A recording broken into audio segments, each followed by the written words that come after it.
Bharatiya Janata party, मेरी स्वयं की इच्छा है और मैंने अपने नेतृत्व को भी बताया कि भारतीय जनता पार्टी के नेतृत्व में एनडीए की सरकार बिहार में बननी चाहिए। ये कहना गलत नहीं होगा कि केंद्र में नीतीश कुमार और चंद्रबाबू नायडू की पार्टी के ही सहारे एनडीए बहुमत का आंकड़ा पार कर पाई है और तीसरी बार नरेंद्र मोदी पीएम बने हैं। लेकिन दूसरी तरफ पूर्व केंद्रीय मंत्री और बीजेपी के सीनियर लीडर अश्विनी चौबे के बयान से ऐसा लगता है कि लोकसभा चुनाव बीतते ही बिहार एनडीए में सब कुछ ठीक नहीं चल रहा। बिहार विधानसभा चुनाव से पहले बीजेपी नेता अश्विनी चौबे ने कहा है कि उनकी मंशा है कि बिहार में बीजेपी अपने दम पर सरकार बनाए। यही नहीं, उन्होंने कहा कि मुख्यमंत्री के चेहरे पर फैसला केंद्रीय नेतृत्व लेगा। हालांकि चौबे ने नीतीश कुमार को साथ लेकर चलने की बात जरूर कही, लेकिन सीएम फेस को लेकर चौबे के बयान ने अलायंस में हलचल पैदा कर डाली है। सवाल उठने लगे हैं कि आखिर लोकसभा चुनाव बीतते ही अश्विनी चौबे बिहार में बीजेपी जेडीयू अलायंस को लेकर ऐसी बयानबाजी क्यों कर रहे हैं। आखिर विधानसभा चुनाव से पहले अश्विनी चौबे का ये बयान बीजेपी के लिए बिहार में मुसीबत बढ़ा तो नहीं देगा। और सबसे बड़ा सवाल तो ये कि अश्विनी चौबे का ये वक्तव्य नीतीश कुमार को फिर से मूड बदलने के लिए मजबूर तो नहीं कर देगा। पहले अश्विनी चौबे का पूरा बयान सुनिए, फिर आगे की कहानी बताते हैं। भारतीय जनता पार्टी, मेरी स्वयं की इच्छा है और मैंने अपने नेतृत्व को भी बताया कि भारतीय जनता पार्टी के नेतृत्व में एनडीए की सरकार बिहार में बननी चाहिए। हम पूर्ण बहुमत के साथ भारतीय जनता पार्टी अकेले अपने दम पर आए और एनडीए को भी, अपना सहयोगी दल को भी आगे बढ़ाए। ये हमारी मंशा है और उसके लिए हर कार्यकर्ता को अभी से लग जाना होगा और मैं इस काम को बखूबी करूंगा बिना किसी चाह का। और मुझे लगता है कि हम नीतीश जी को भी साथ लेके चल रहे थे, आज भी चल रहे हैं, आगे भी चलेंगे। आपका कौन होगा मुख्यमंत्री का चेहरा?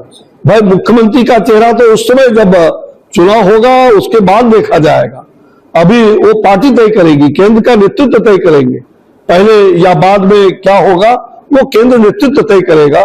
लेकिन पार्टी के संगठन को, पार्टी में आयातित माल जो है वो हमें कभी बर्दाश्त नहीं। अश्विनी चौबे का बयान तो आपने सुन लिया।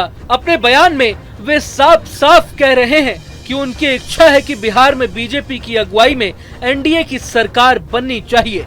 लेकिन गौर करने वाली बात यह है कि चौबे ने नेतृत्व की बात की तो साथ ही मुख्यमंत्री को लेकर सवाल पर आयातित माल का राग भी छेड़ दिया और कहा कि उन्हें पार्टी में आयातित माल यानी बाहरी आदमी बर्दाश्त नहीं है।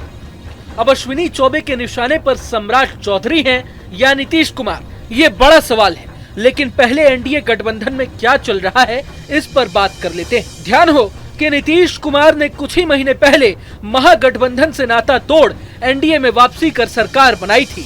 नीतीश के सीएम पद की शपथ लेने के बाद उनकी ही सरकार में डिप्टी सीएम और बिहार बीजेपी के अध्यक्ष सम्राट चौधरी ने कहा था कि बिहार में बीजेपी की सरकार बनाना हमारा लक्ष्य है।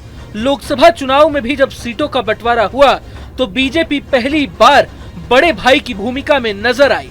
बिहार में बीजेपी ने 17 सीटों पर उम्मीदवार उतारे और जेडीयू के खाते में 16 सीटें ही गईं, जितनी उसने 2019 में जीती थी। लेकिन लोकसभा चुनाव नतीजों में दोनों ही पार्टियों ने सूबे में 12-12 सीटें जीती। 400 पार का नारा देकर चुनावी मैदान में उतरी बीजेपी 240 सीटों पर ही रुक गई और एनडीए भी 300 के नीचे ही रहा। खुद पीएम मोदी ने भी चुनावी नतीजों के बाद अपने संबोधन में बिहार के नतीजों के लिए नीतीश कुमार को क्रेडिट दिया और सम्राट चौधरी के भी तेवर नरम पड़ गए।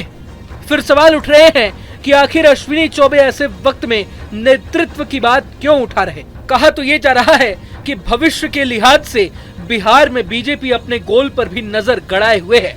ऐसे में हो सकता है कि अश्विनी चौबे का ये बयान रणनीति के तहत आया हो। अब अश्विनी चौबे ने नेतृत्व परिवर्तन पर बयान दिया तो सामने से जेडीयू के नेताओं का भी रिएक्शन सामने आया है। जेडीयू सांसद संजय झा ने कहा है कि बिहार में एनडीए का मतलब नीतीश कुमार है। मुख्यमंत्री को लेकर सवाल पर अश्विनी चौबे ने आयातित माल बर्दाश्त नहीं करने की बात कही है। अब सवाल ये उठ रहे हैं कि आयातित माल से उनका आश्रय क्या है? क्या वे सम्राट चौधरी की ओर इशारा तो नहीं कर रहे? बहरहाल जब तक इस पर बीजेपी की तरफ से कोई स्पष्टीकरण नहीं आ जाता तब तक किसी प्रकार का आकलन करना सही नहीं होगा। अगर आपको ये वीडियो पसंद आए तो लाइक करें और चैनल को सब्सक्राइब करें। वहीं तमाम बड़ी खबरों के लिए देखते रहें news nation. Bharatiya Janata party, मेरी स्वयं की इच्छा है और मैंने अपने नेतृत्व को भी बताया कि भारतीय जनता पार्टी के नेतृत्व में एनडीए की सरकार बिहार में बननी चाहिए। ये कहना गलत नहीं होगा कि केंद्र में नीतीश कुमार और चंद्रबाबू नायडू की पार्टी के ही सहारे एनडीए बहुमत का आंकड़ा पार कर पाई है और तीसरी बार नरेंद्र मोदी पीएम बने। लेकिन दूसरी तरफ पूर्व केंद्रीय मंत्री और बीजेपी के सीनियर लीडर अश्विनी चौबे के बयान से ऐसा लगता है कि लोकसभा चुनाव बीतते ही बिहार एनडीए में सब कुछ ठीक नहीं चल रहा। बिहार विधानसभा चुनाव से पहले बीजेपी नेता अश्विनी चौबे ने कहा है कि उनकी मंशा है कि बिहार में बीजेपी अपने दम पर सरकार बनाए। यही नहीं, उन्होंने कहा कि मुख्यमंत्री के चेहरे पर फैसला केंद्रीय नेतृत्व लेगा। हालांकि चौबे ने नीतीश कुमार को साथ लेकर चलने की बात जरूर कही, लेकिन सीएम फेस को लेकर चौबे के बयान ने अलायंस में हलचल पैदा कर डाली है। सवाल उठने लगे हैं कि आखिर लोकसभा चुनाव बीतते ही अश्विनी चौबे बिहार में बीजेपी जेडीयू अलायंस को लेकर ऐसी बयानबाजी क्यों कर रहे हैं? आखिर विधानसभा चुनाव से पहले अश्विनी चौबे का ये बयान बीजेपी के लिए बिहार में मुसीबत बढ़ा तो नहीं देगा? और सबसे बड़ा सवाल तो ये कि अश्विनी चौबे का ये वक्तव्य नीतीश कुमार को फिर से मूड बदलने के लिए मजबूर तो नहीं कर देगा? पहले अश्विनी चौबे का पूरा बयान सुनिए, फिर आगे की कहानी बताते हैं। भारतीय जनता पार्टी, मेरी स्वयं की इच्छा है और मैंने अपने नेतृत्व को भी बताया कि भारतीय जनता पार्टी के नेतृत्व में एनडीए की सरकार बिहार में बननी चाहिए। हम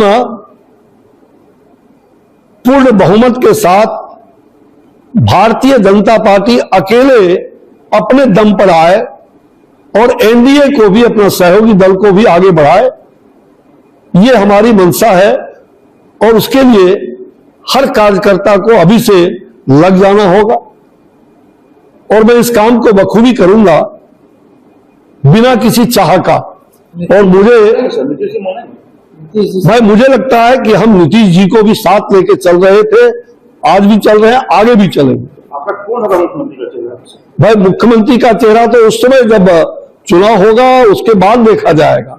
अभी वो पार्टी तय करेगी, केंद्र का नेतृत्व तय करेंगे। पहले या बाद में क्या होगा वो केंद्र नेतृत्व तय करेगा, लेकिन पार्टी के संगठन को, पार्टी में आयातित माल जो है वो हमें कभी बर्दाश्त नहीं। अश्विनी चौबे का बयान तो आपने सुन लिया। अपने बयान में वे साफ साफ कह रहे हैं कि उनकी इच्छा है कि बिहार में बीजेपी की अगुवाई में एनडीए की सरकार बननी चाहिए। लेकिन गौर करने वाली बात यह है कि चौबे ने नेतृत्व की बात की तो साथ ही मुख्यमंत्री को लेकर सवाल पर आयातित माल का राग भी छेड़ दिया और कहा कि उन्हें पार्टी में आयातित माल यानी बाहरी आदमी बर्दाश्त नहीं है। अब अश्विनी चौबे के निशाने पर सम्राट चौधरी हैं या नीतीश कुमार, ये बड़ा सवाल है। लेकिन पहले एनडीए गठबंधन में क्या चल रहा है इस पर बात कर लेते हैं। ध्यान हो कि नीतीश कुमार ने कुछ ही महीने पहले महागठबंधन से नाता तोड़ एनडीए में वापसी कर सरकार बनाई थी। नीतीश के सीएम पद की शपथ लेने के बाद उनकी ही सरकार में डिप्टी सीएम और बिहार बीजेपी के अध्यक्ष सम्राट चौधरी ने कहा था कि बिहार में बीजेपी की सरकार बनाना हमारा लक्ष्य है। लोकसभा चुनाव में भी जब सीटों का बंटवारा हुआ तो बीजेपी पहली बार बड़े भाई की भूमिका में नजर आई। बिहार में बीजेपी ने 17 सीटों पर उम्मीदवार उतारे और जेडीयू के खाते में 16 सीटें ही गईं, जितनी उसने 2019 में जीती थी। लेकिन लोकसभा चुनाव नतीजों में दोनों ही पार्टियों ने सूबे में 12-12 सीटें जीती। 400 पार का नारा देकर चुनावी मैदान में उतरी बीजेपी 240 सीटों पर ही रुक गई और एनडीए भी 300 के नीचे ही रहा। खुद पीएम मोदी ने भी चुनावी नतीजों के बाद अपने संबोधन में बिहार के नतीजों के लिए नीतीश कुमार को क्रेडिट दिया और सम्राट चौधरी के भी तेवर नरम पड़ गए। फिर सवाल उठ रहे हैं कि आखिर अश्विनी चौबे ऐसे वक्त में नेतृत्व की बात क्यों उठा रहे। कहा तो ये जा रहा है कि भविष्य के लिहाज से बिहार में बीजेपी अपने गोल पर भी नजर गड़ाए हुए है। ऐसे में हो सकता है कि अश्विनी चौबे का ये बयान रणनीति के तहत आया हो। अब अश्विनी चौबे ने नेतृत्व परिवर्तन पर बयान दिया तो सामने से जेडीयू के नेताओं का भी रिएक्शन सामने आया है। जेडीयू सांसद संजय झा ने कहा है कि बिहार में एनडीए का मतलब नीतीश कुमार है। मुख्यमंत्री को लेकर सवाल पर अश्विनी चौबे ने आयातित माल बर्दाश्त नहीं करने की बात कही है। अब सवाल ये उठ रहे हैं कि आयातित माल से उनका आश्रय क्या है, क्या वे सम्राट चौधरी की ओर इशारा तो नहीं कर रहे।